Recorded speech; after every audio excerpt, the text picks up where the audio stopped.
The Panama Canal is the fastest way to get ships from the Atlantic to the Pacific Ocean. But what if there was a better option? Something like a canal through Nicaragua? Welcome to Talktive, and today we're gonna take a look at a project 500 years in the making. A project that's dealt with volcanoes, civil wars, nuclear bombs, and let's not forget about a mysterious Chinese billionaire. But first, let's take a step back and remember why the Panama Canal is so crucial. Along with the Suez Canal, it's one of the most famous waterways in the world, and it's easy to understand why. Just take a look at this map. The Panama Canal allows ships from the Atlantic, especially from Europe, to easily pass through Central America and reach the Pacific Ocean. Every year, over 10,000 ships travel through the canal, moving over 500 million tons of goods. Ships must pay a toll to use the canal, with large vessels sometimes facing fees as high as $500,000. But with all the time saved, it's well worth the price. Without the canal, the fastest route for ships traveling from the Atlantic to the Pacific would involve sailing all the way south to Chile through the Strait of Magellan, then making a long journey back north. That would take weeks, if not months. The Panama Canal is crucial for global trade, saving ships from the dangerous and stormy Strait of Magellan. However, the canal is facing challenges. While it can handle 4 million cargo containers annually, global trade growth is stretching its capacity. Ships are now experiencing long queues to get through, and the canal's size limits the largest vessels, with the widest ships, known as Panamax, restricted to around 50 meters. That might sound like a lot, but the largest cargo ships today are even bigger, like the massive Irina-class vessels, which are 60 meters wide. And this is exactly why Nicaragua is looking to step in. Panama is struggling to keep up, and Nicaragua believes they could offer something bigger and better. Enter the Nicaragua Canal. As we mentioned earlier, this idea has been in the works for centuries. Let's rewind to the 1500s, when Spain controlled a large stretch of land along the western coast of the Americas. They took this land from civilizations like the Aztecs and Incas, and it was rich with silver and gold, enough treasure to fill entire ships. The Spanish needed a way to send all this wealth back to Europe, but back then, the Panama Canal didn't exist yet. Before the Panama Canal was built in the 20th century, the Spanish used a convoy system to transport goods across Central America.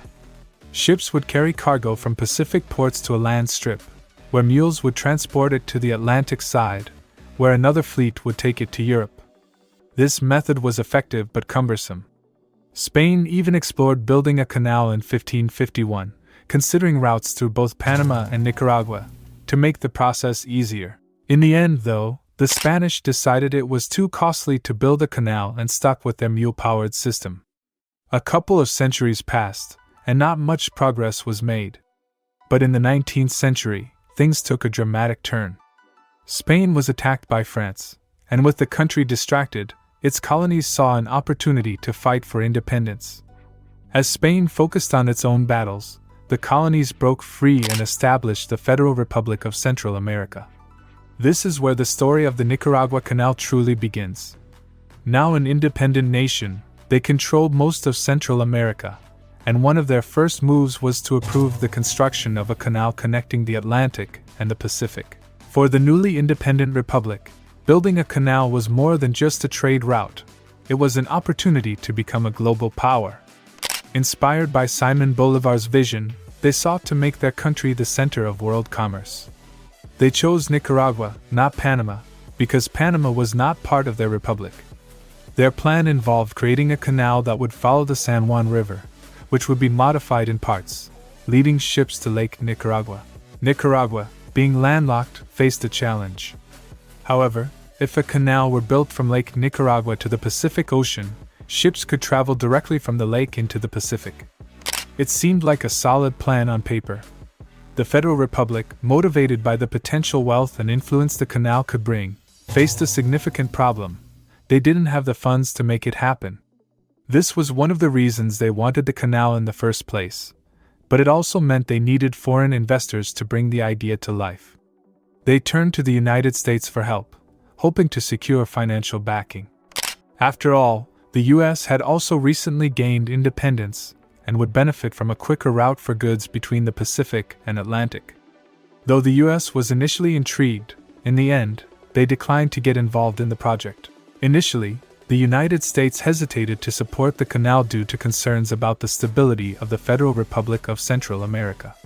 When a civil war led to the republic's breakup, Nicaragua's canal vision endured. The Nicaraguan government approached the US again, and this time, the US recognized the potential benefits, especially for the West Coast's access to Europe.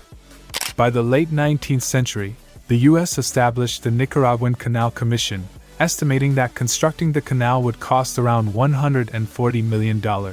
In today's terms, that would be nearly $5 billion. However, things started to get complicated. While negotiating with Nicaragua about building a canal, the United States was also in talks with Panama, or more accurately, with France. France had been attempting, and failing, to construct a canal in Panama for several decades. By this point, they had essentially given up on the project. It turned out to be far more difficult and costly than they'd anticipated, so they were looking to cut their losses. France offered the United States the chance to purchase the work they'd completed so far. It wasn't much, but it was better than starting from scratch. They had cleared some land, done basic digging, and set up workers and equipment. They were willing to sell everything to America for $40 million. The US faced a tough decision: continue with a failing Panama project or start fresh in Nicaragua. Now, back to those plans. Wang Jin's proposal for the Nicaraguan canal differed from the 1800s plan. His design called for a full canal from Nicaragua's east side to Lake Nicaragua, followed by a smaller canal extending to the Pacific.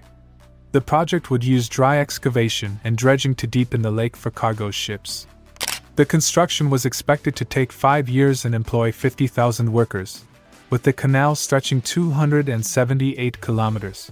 The canal Wang Jin proposed would be deeper and wider than the Panama Canal, capable of accommodating the largest ships in the world. In 2014, construction officially began, with Wang Jin himself attending the opening ceremony in Nicaragua. The Nicaraguan government was enthusiastic, as their country had dreamed of an east-west canal for centuries, and now that dream seemed on the verge of reality. While Wang Jin was expected to gain the majority of the profits, experts believed the canal could double Nicaragua's GDP. However, not everyone was on board. In 2015, protests erupted across the country as activists voiced their opposition to the project. Concerns over the canal were widespread.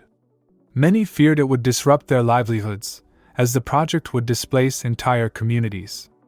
Environmentalists raised alarms too, noting the canal's potential destruction of pristine rainforests and the habitats of endangered species, such as tapirs, jaguars, and spider monkeys. There were also fears about potential contamination of Lake Nicaragua, the country's largest freshwater source, which could have had catastrophic consequences. The project was officially over, marking yet another failure in the long saga of the Nicaragua Canal. However, the country isn't giving up. Along with severing ties, Nicaragua announced the formation of a new Grand Canal Authority, consisting of 6 government officials, signaling that they are still searching for a way to make this long-held dream a reality. So do you think they'll ever manage to build this canal? Let us know in the comments below. As always, thank you so much for watching, and we'll see you in the next video.